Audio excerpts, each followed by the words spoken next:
بسم اللہ الرحمن الرحیم۔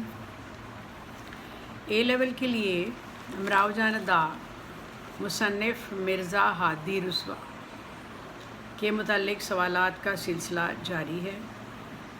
ایک دو معاملات کو پہلے ڈسکس کیا گیا ہے، لیکن آج ایک اور پہلو کے بارے میں ذکر کیا جائے گا۔ جنہوں نے یہ ناول پڑھ رکھا ہے وہ اس ناول کے متعلق ایک خاص سوال اٹھاتے ہیں کہ کیا اس ناول کا ہیرو کون ہے؟ کیا مرزا رسوا کو اس ناول کا ہیرو قرار دیا جا سکتا ہے؟ اس کے جواب میں مختلف انداز میں بہت سے لوگوں نے جوابات دیے ہیں۔ کسی نے نواب سلطان کو اس کا ہیرو قرار دیا، جو تھوڑی دیر کے لیے ناول میں آتے ہیں اور رام دئی کے ساتھ اس کی شادی ہوتی ہے۔ پھر فیض علی، جو کہ ایک ڈاکو تھا اور امراؤ جان ادا کو اغوا کر کے لے گیا تھا، اور ایک گوہر مرزا۔ یہ مردانہ کردار تھے۔ اس میں گوہر مرزا کوٹھے پر طوائفوں کے چھوٹے کے طور پر کام کرتا تھا اور وہ ان کے ہر قسم کے کام پورے کر دیتا تھا، یعنی ان کا گزارا اس سے ہو جاتا تھا۔ یہ سارے اس کے کردار تھے مردانہ، اور سب کے بارے میں ہر ایک نے رائے دی کہ ان میں سے کوئی بھی ہو سکتا ہے جو اس کا ہیرو ہو۔ لیکن دراصل رسوا کو ناول کا ہیرو نہیں کہا جا سکتا۔ وہ ایک اہم کردار کی حیثیت سے ناول میں موجود ہیں، لیکن جس ناول کی ہیروئن ایک طوائف ہو، اس کا ہیرو کہاں ہو سکتا ہے؟ پھر کیا یہ ضروری ہے کہ ہر ناول میں ایک ہیرو ہو؟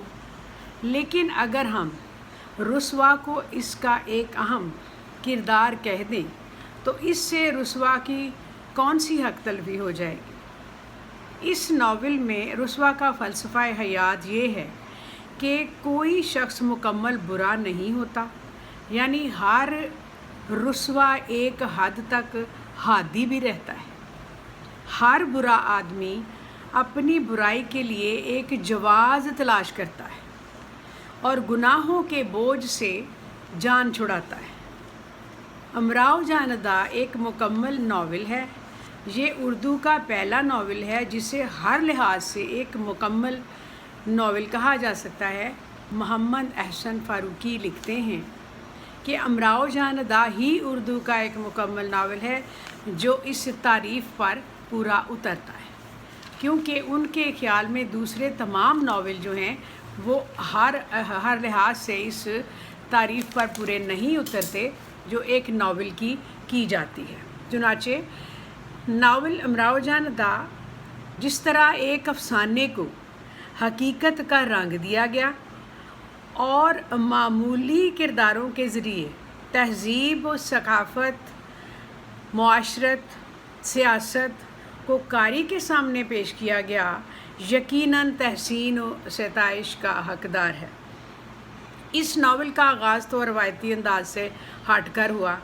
معاشرے کا ماحول اور ایک واقعے کے دوسرے کے واقعے کے ساتھ تعلق قاری کی دلچسپی کو برقرار رکھتا ہے۔ وہ جاننا چاہتا ہے کہ آگے کیا ہوگا۔ ہر بات کو کسی شعر سے شروع کرنے کا مقصد بھی لکھنوی تہذیب کو ظاہر کرنا ہوتا تھا اور معاشرت کے تہذیبی پہلو اور ادب و آداب سے روشناس کرواتا ہے۔ اس طرح امراؤ کا اپنی سوانح حیات بیان کرتے کرتے عورت کی نفسیات کو زیر بحث لانا اور قاری کو اس سے متعارف کروانا مرزا کے زور قلم کا نچوڑ ضرور ہے۔ جیسے مرزا صاحب میرے نزدیک ہر عورت کی زندگی میں وہ زمانہ آتا ہے جب وہ چاہتی ہے کہ کوئی اسے چاہے۔ اس لحاظ سے مرزا نے یہ ثابت کرنا چاہا کہ وہ اس ناول کے ہیرو ہیں، حالانکہ دوسری تمام باتوں میں ایک رائٹر ہیرو نہیں ہو سکتا، کیونکہ انہوں نے یہ ناول لکھا ہے اور ناول میں موجود ہیں، اس لحاظ سے کہ وہ ایک طوائف جو ہے، امیرن جو ہے، وہ اپنی بچپن کی کہانی انہیں سنا رہی۔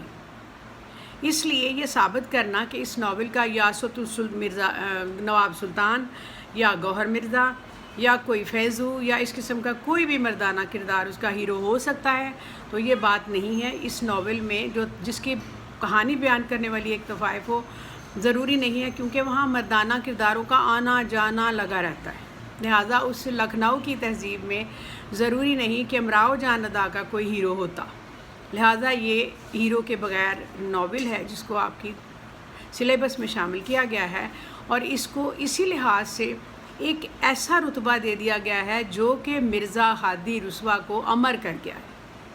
انہیں اور تو کسی چیز سے خاص دلچسپی تھی نہیں، یہ ان کا ذریعہ معاش بھی تھا، اس لیے اس ناول نے ان کو ایک زندگی دوام بخشی۔ چنانچہ یہ ایک پہلو میں نے آپ کو مرزا ہادی رسوا کے ناول امراؤ جان ادا کا بتایا ہے، اور اس کو آپ ذرا دھیان سے سنیں گے، پھر اگلے سوال انشاءاللہ اگلی ویڈیو میں ہم آپ کو بتائیں گے۔ اس کو آپ نے شیئر کرنا ہے، لنک کرنا ہے اور سبسکرائب کرنا ہے۔ شکریہ۔